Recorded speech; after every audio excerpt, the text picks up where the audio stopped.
palace. So the palace becomes that idea, that metaphor for levels of consciousness and levels of awareness and deepening into the palace of the king of the kings, the king of the world, into the palaces of God. Is this visualizations? Those are absolutely visualizations. Absolutely visualizations. All of those were practices to get a sense of what those prophets, were talking about. So this era is the time where the Sefer Yetzirah is written. That's the major piece of work that we have. Well, all of those are major pieces of work, but as far as the progression of Kabbalah historically, the Sefer Yetzirah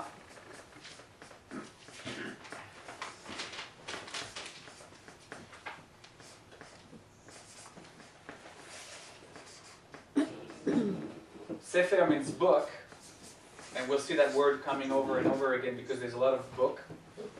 And Yetzirah means formation.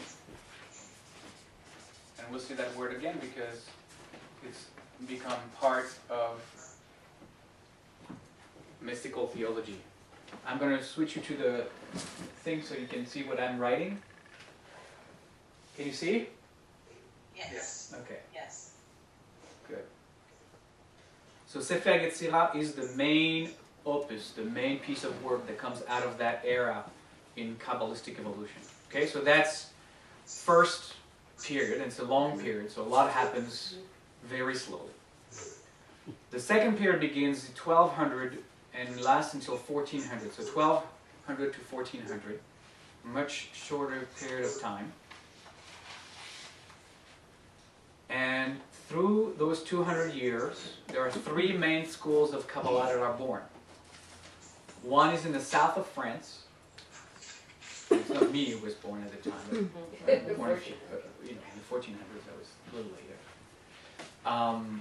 One in Germany, specifically in the area of Worms, W-O-R-M-S, which is on the Rhine Valley, and one in Spain. In France and in Germany, there are two major publications that came out. The one is the Sefer Bahir. Sefer Bahir. So Sefer is the word again. That means book. The book Bahir.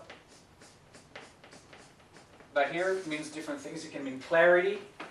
So the book of clarity, or I think it means the book of illumination. It's about light.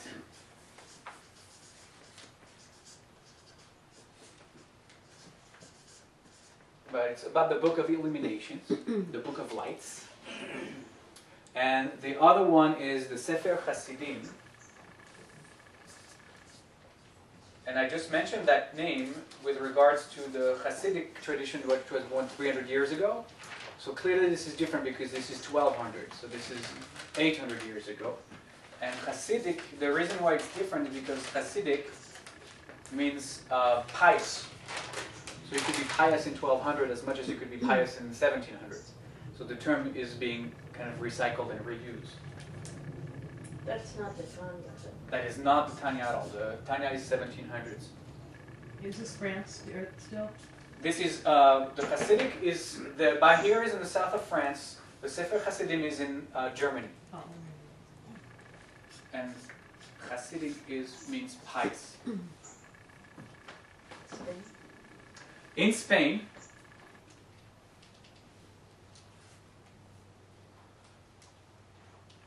I'll talk about Spain in a second. Everybody is good? Some of the most popular teachers that we'll encounter in those years are Nachmanides. Those of you who have heard of his name. And one of the major rabbis in Germany is Rabbi Joseph Gikatilla, Gikatilla. Can you repeat that, please? Fast or slow? Fast. Gikatilla. Right? Yeah.